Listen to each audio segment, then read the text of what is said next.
Bom, primeiro eu quero iniciar dizendo que é um prazer inenarrável poder fazer esse bate-papo com você, Rundi. Eu tenho uma história de afeto com a cidade, né? Eu cresci, nasci aqui, escolhi criar os meus filhos. Só que durante muito tempo eu fiquei questionando, né? Por que não existiam tantas pessoas comigo? Isso lá no passado também a gente tem um indício claro de que houve um apagamento, né, dos agentes de construção da nossa cidade. Então eu sempre questionei isso e ainda nos dias de hoje eu sigo questionando, né, para onde vão as pessoas, né? Por que não há uma permanência de vida, de sociedade da pessoa preta aqui na nossa cidade? Então eu queria, antes de começar esse bate-papo, saber qual é a sua relação com a nossa cidade. Queria dizer que é um prazer estar conversando com você, Lígia. Minha relação com a cidade, eu não nasço aqui, mas minha família já morava aqui, né? Eu nasci em São Paulo, porque a família do meu pai tinha um convênio médico. Então eu nasci lá e vim para cá no mesmo dia. Só que não sempre morei aqui, né? Porque minha família demorou para conquistar a casa própria. Então a gente morava de aluguel. Então, sendo uma pessoa pobre em São Caetano, a gente ficava mudando de casa. Então, inclusive, nesse movimento, eu mudei para algumas outras cidades, inclusive Santo André e Vila Palmares, que faz divisa com São Caetano, né? Mas estou em São Caetano, né, fixo aqui, mais ou menos desde a minha terceira série, eu não sei quantos anos são isso, mas tem mais de 20 anos. E minha relação também é parecida com a sua, assim, de amor e ódio, né? Então tem um amor, um afeto pelas relações sociais, pelas amizades, pelos amores, enfim, tem uma relação de carinho com o lugar que você cresceu. Ao mesmo tempo, conforme você vai crescendo, você vai entendendo algumas subjetividades da cidade, né? E é nessa subjetividade você vai criando o ódio atrelado a esse amor, né? Então você percebe, por que certas pessoas elas chegam a locais de poder ou vagas de emprego e você, enquanto uma pessoa não branca, não está lá, né? Aí você vai entendendo a questão de privilégio branco, racismo, né? Porque o racismo em São Caetano ele é velado, ele tem É intrínseco. É intrínseco, tem uma questão ideológica, né? Então, a gente tem as escolas públicas de São Caetano que não tem eleição para direção. Sim. E também não tem concurso público, que é uma outra possibilidade. É indicação política. Por ser indicação política de quem está no poder, então eles vão indicar quem? Pessoas que se parecem com quem está no poder. Se o prefeito é branco, ele vai indicar pessoas brancas ali. Né? Tanto é que a gente só tem uma diretora preta em São Caetano que ela está há muito tempo lá. E se você pensar no universo de escolas, isso é um problema. Sim. Porque isso vai refletindo de cima para baixo uma política e tudo mais, e aí a possibilidade de uma educação antirracista. Exatamente. Você vai percebendo, né? Onde estão as pessoas presas de São Caetano? Tá fazendo faxina, tá trabalhando nas forças de segurança, né? Tá em cargos não de poder. Uma relação de supervivência. E quando você percebe que elas estão em espaço de poder, ela vira uma coisa extraordinária, vira uma exceção. Sendo que não deveria ser uma exceção. Sim. Né? Você devia ter vários médicos pretos em São Caetano. Né? E aí quando tem, vira uma referência. Mas não deveria ser assim. Até tem. Até tem, né? Não, falando, tem ali, né? Quem disse que não tem? Se tem um, né? E você percebe que não é na mesma proporção. Né? Então, o São Caetano se percebe que tem uma branquitude que ela muito é aliada de si mesma. Assim. Então, ela se favorece o tempo todo. É o famoso pacto da branquitude, né? O famoso pacto, exatamente. Bem elaborou. Então, é isso. Então, você vai crescendo, você vai percebendo isso, né? Quem que cola com você nos eventos, nos rolês, e aí você vai entendendo essa subjetividade. E isso vai gerando um ódio, porque você fala, então, tô fazendo o que aqui nessa cidade, né? Sim. Mas ao mesmo tempo tem esse afeto que você adquiriu. E ao longo da nossa história também a gente vai fazendo parte dessa construção. Exatamente. Né? E aí é onde prende a gente aqui. Bom, eu achei interessante que na sua iniciação cita o depoimento da Tânia Nascimento. E sobre a importância das pessoas que vieram lá no começo, né? Tem um ideograma que acredito que você já deve ter acessado, que é Sankofa, que fala sobre a importância, né, simbolizado por um pássaro que olha para trás e pega alguma coisa, né? Então eu acho de muita importância a gente trazer esse tema, né? Fazer valer as gerações que vieram antes da gente, né, sobre a importância e a história da população negra aqui na nossa cidade, que sem dúvida houve um apagamento. Então poder falar sobre esse assunto é como se fosse plantar uma semente para que a gente faça valer todo esse contexto, essa história, essa importância, né? Quando você fala ali da Tânia, também cita que na fundação tem um cemitério de escravizados que é construído, aliás, a igreja matriz foi construída em cima, né? Isso é um sintoma do esforço deles de apagarem a importância, né, da gente na cidade. Eu queria que você falasse um pouquinho sobre isso. Que é o cemitério de antigos escravizados, né? Antes daquela igreja que existe ali atualmente, existia uma outra que era ligada à Ordem de São Bento, que era o agrupamento que escravizava as pessoas pretas e indígenas que estavam em São Caetano. E não sei se uma coisa comum em igreja antiga, você tem um cemitério atrás da igreja, né? Tanto é que você vai, por exemplo, para Piracaba, né, em Santo André, tem a igreja e tem um cemitério do lado, né? É uma tradição de igrejas antigas. E ali é a mesma coisa, então você tinha as pessoas pretas e indígenas que faleciam, eram enterradas ali. Conforme a Ordem de São Bento vai embora desse território, depois construíram uma outra igreja ali, e tá tudo bem, né? Mas não sinalizaram em nenhum momento a existência de muita memória ali, né?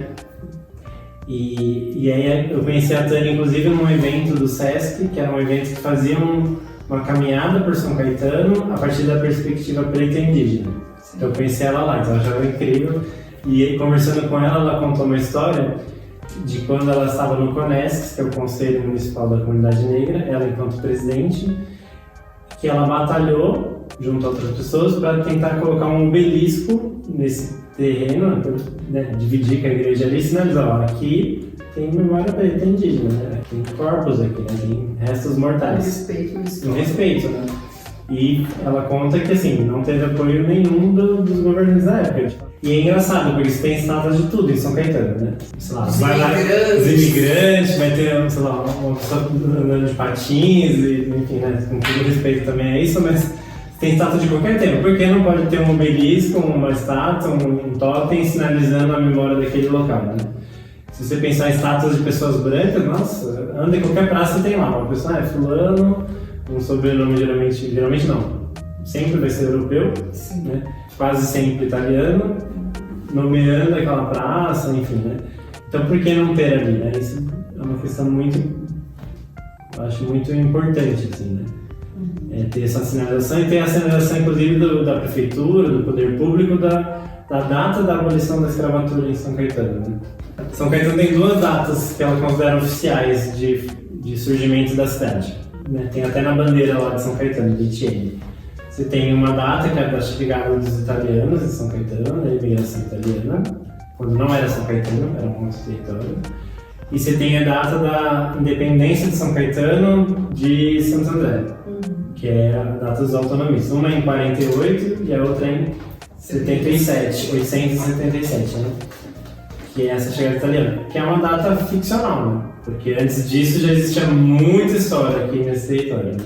Eu vou aproveitar para fazer um gancho para reafirmar que, sem dúvida, São Caetano é solo preto e indígena, né? Tem toda uma história que veio antes, não tem como negar isso, né? Sim. E aí eles se fazem valer essa nova chegada dos europeus, né? Para se construir aí uma ideia de que São Caetano é feita só a partir dessas narrativas, né? E até a chegada dos italianos é ficcional, porque é isso, né? Você tem, antes de tudo, um território indígena, território do Tijuco Sul. Isso.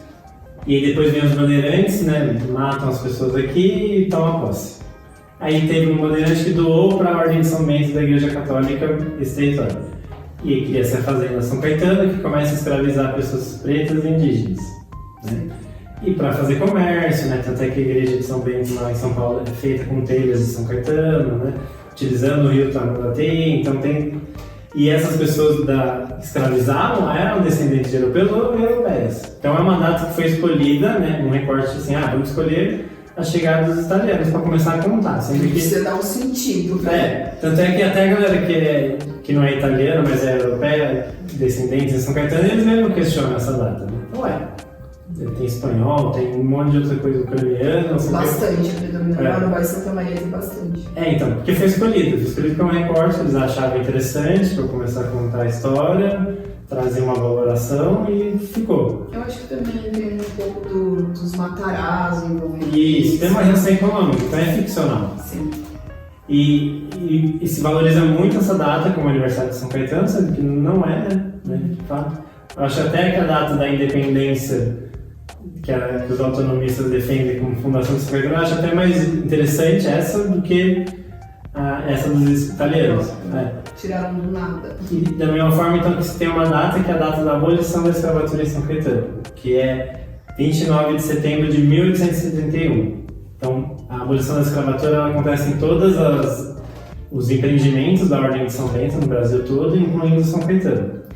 Porque há relatos, há estudos que dizem que aqui teve uma revolta na fazenda de São Caetano, que as pessoas escravizadas se recusaram a trabalhar, né, como protesto. Isso desencadeou várias movimentações pelo Brasil todo. Essas e outras pressões decidiu abolir a escravatura 17 anos antes da abolição da escravatura no Brasil todo, com a Lei Áurea. Então, essa data eu acho ela muito importante, né? 29 de setembro de 71, ou 1871. Então, marcar essa data aí pra gente fazer valer. Então, tipo assim, se comemora a chegada dos italianos, porque não comemorar um período horrível da nossa história, né? Mas é uma data importante de ser lembrada. Já que existem outras que são lembradas, tem que colocar essa também, no mínimo. Revolucionário. No mínimo, né? Achei importante, e volto a dizer, que o CONESC, na verdade você faz uma citação ali, lista coisas importantes, organizações importantes, organizada por pessoas pretas em São Caetano, né? O Luiz Gama, qual mais? Cruz de Souza. Eu tive a oportunidade de fazer parte dos primeiros membros do Conselho Municipal da Comunidade Negra, né, de São Caetano, que é o CONESC. Tive o prazer de fazer construção com a Tânia também, né? E aí, o que talvez a título de curiosidade, o que a gente podia arriscar dizer aqui, é que existe um movimento das pessoas negras e não há um mapeamento. Eu sempre tive essa vontade pessoal e coletiva de a gente fazer um apontamento sobre as pessoas que fizeram parte, né, dessa construção, dessas narrativas. A Tânia é uma delas, mas como ela, existem outras pessoas.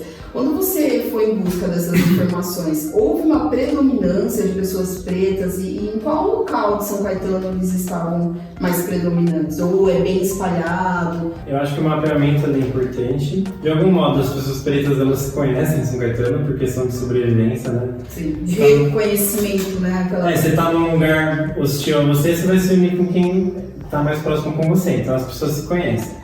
Mas esse mapeamento por parte de quem tem o poder, ele não existe, né? Então ele fala assim, mas será que tem negro em São Caetano? Não há interesse. Não tem, não tem. E o Luiz Gama, ele é um clube social que surgiu nos anos 70. Inclusive tem um livreto que eu tenho aqui, vou mostrar aqui, ó. A Escravidão em São Caetano. Importante. Que durou de 1598 a 1871, né?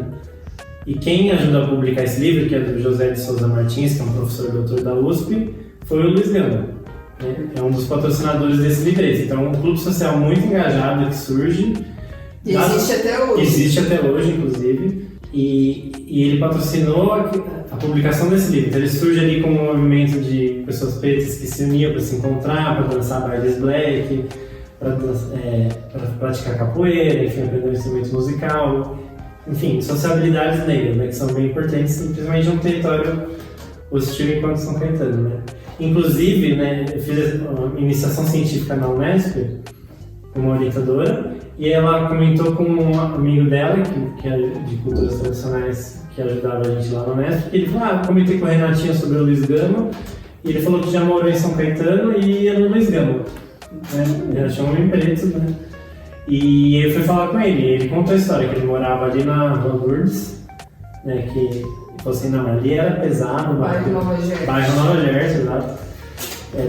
Era barra pesada, não sei o que, tinha muita questão com criminalidade ali, com drogas, mas ele se sentia muito seguro no Luiz Gama, que era o bálsamo das pessoas pretas em São Caetano. Então, ele ia lá, via pessoas de outra cidade, então as pessoas também circulavam nesses clubes da região, então era um lugar seguro, né?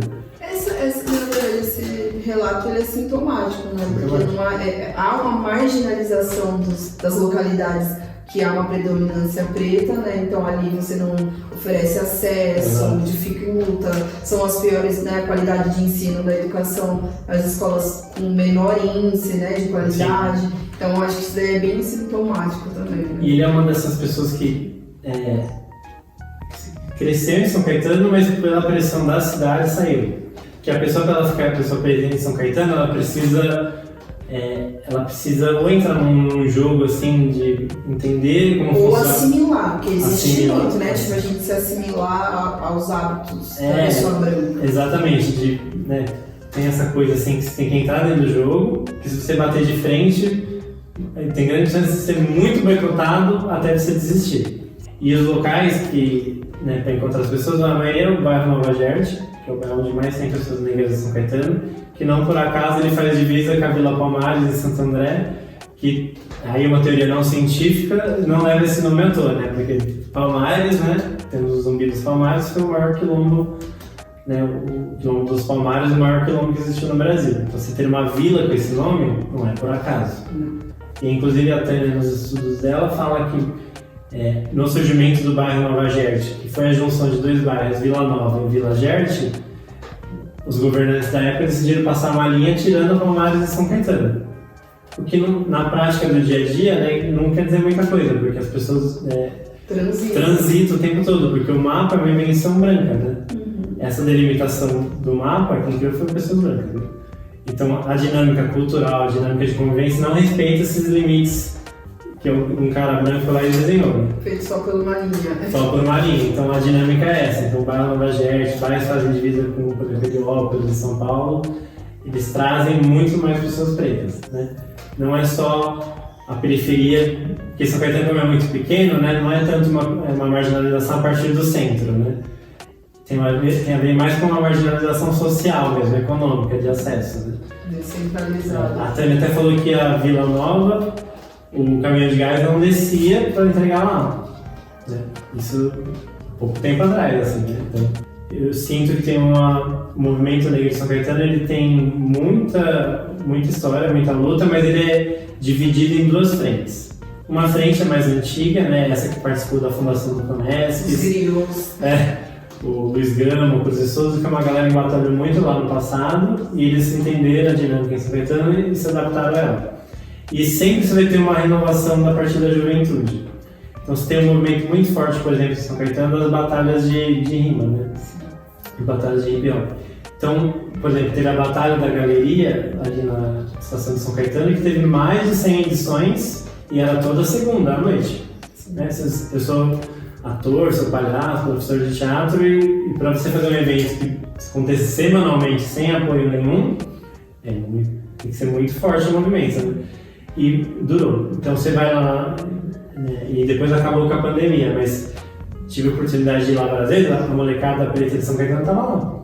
E há uma tendência de retorno, né? Tem uma tendência. Uma batalha na Bíblia ali. Tá acontecendo. Sim. Tem a Maiara Bernardo, que ela está organizando, mulher preta aqui de São Caetano, que ela está organizando a Batalha da Bíblia. A Batalha da Bíblia já é um ressurgimento das batalhas de São Caetano. E já tá um sucesso. Tá quinzenal, sexta-feira.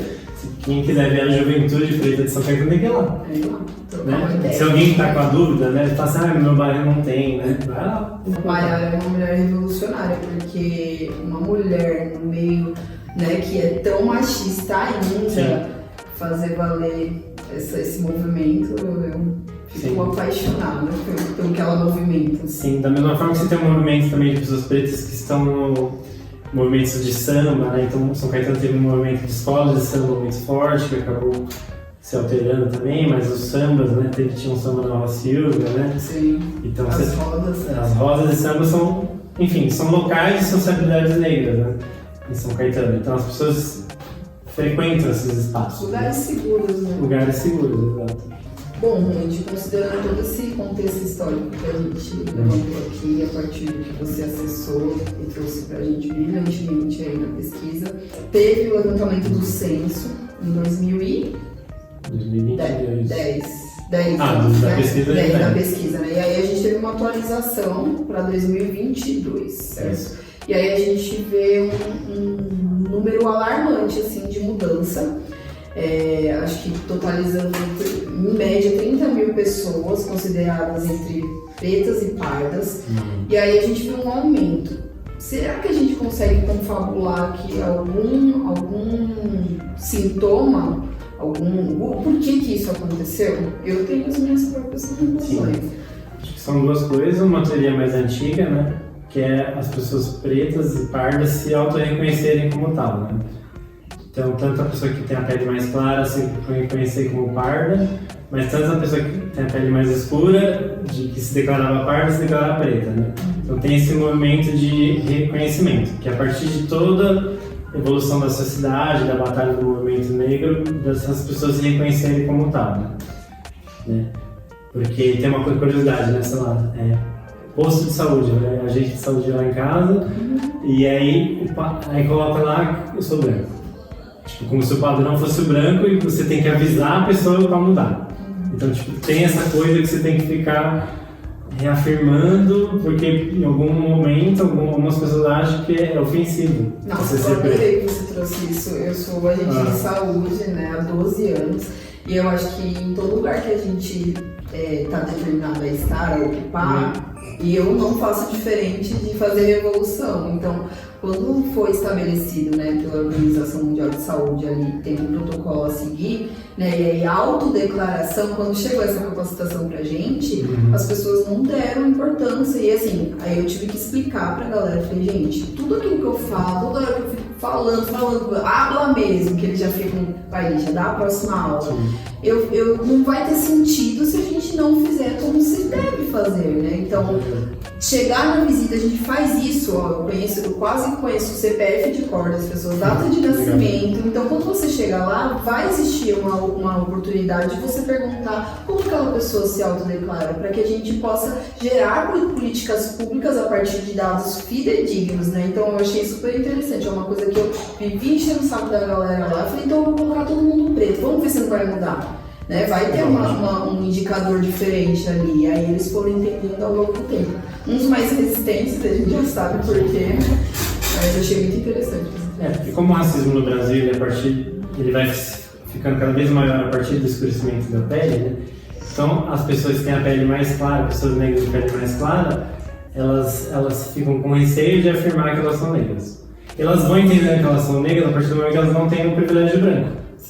Né? Então não adianta nada ela achar que ela vai se declarar branca e vai dar certo com a vida dela. Não vai dar certo.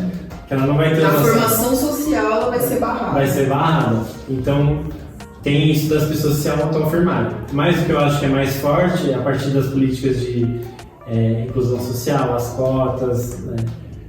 O acesso à universidade, acesso a cargos públicos de pessoas pretas. Então essas pessoas começaram a ascender socialmente.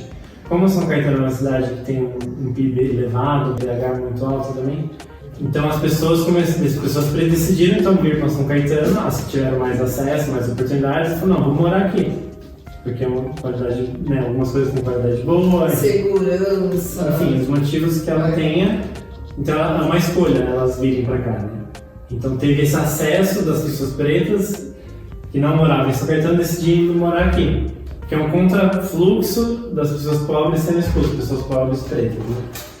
Que aí vão encontrar um outro tipo de realidade, mas que na verdade ela tem a imagem preta ali, ela vai entendendo ao longo do tempo que vai ser barrado também. Tanto é que conforme as pessoas pretas começam a vir para São Caetano, né, já tinha elas aqui, começa a vir mais, esse número aumenta, né, a partir do IBGE comprovando, começa a ressurgir racismos da antiga, assim, né? Porque se o racismo em São Caetano era uma coisa mais velada, tinha a ver com acesso de oportunidade, né, e tudo mais. Eles escancaram. Agora começa a surgir um racismo mais direto, das pessoas ofenderem, né, que é o que surgiu na mídia, né, que apareceu lá os relatos, porque começa a incomodar, né? Sim. Então começa a voltar uma coisa primitiva do racismo em São Caetano. Pessoas batendo, né? Teve aquele caso lá na estação, o cara atacando, batendo nas escolas, né? Sim, escola, racismo gritante. Porque na escola as crianças vão reproduzir o que elas estão vendo em casa. Né? Nunca é à toa, né? Aprendeu com os pais. Né? Ela assimila. Ela assimila, né? Porque viu o pai reproduzindo isso em algum momento. Então ela assimila e reproduz aquilo. Então o acesso de pessoas pretas a São Caetano está incomodando. Sim. E a gente tem que incomodar cada vez mais. Assim. É isso, porque essa cidade também é nossa, né? É só um preto indígena. Tem uma coisa interessante de São Caetano também, que tem esse livro aqui também, Dietário dos Escravos de São Bento, né? Usando ainda essa nomenclatura antiga, que hoje em dia é escravizados, o termo correto, né? Porque ninguém nasce escravo, né? Alguém impõe a condição. Impõe a condição. E ele é um livro escrito, ele é antigo, escrito pelo Luiz Gonzaga Piratininga Jr., que ele é descendente de um ex-escravizado de São Caetano. E ele conta que junto com o ex-escravizado chamado Nicolau, e ele conta que ele, nas coisas do Nicolau que foi encontrada, tinha um poema, que o eu lírico do poema é uma escravizada da fazenda de São Caetano. Esse poema não tem o autor registrado, não dá para saber se foi a própria pessoa ou não, mas de todo modo ele guardou, né? Então eu posso ler esse poema aqui. Diz uma pobre besta estropiada, escrava de São Bento e já muito velha, que servindo muitos anos na parelha, já foi posta na ilha por cansada. Do Capamba atorou muito explorada, e sempre o ouviu com baixa orelha, mas agora trupica e ajoelha, e já está por distantes dando a alçada. Portanto pede e roga por favor, que uma carta de alforria se lhe dê por não poder carregar um seu senhor. Isso diz a suplicante para que possam bem assinar-lhe o seu valor, porque ainda receberá mercê. Impecável. Muito bom.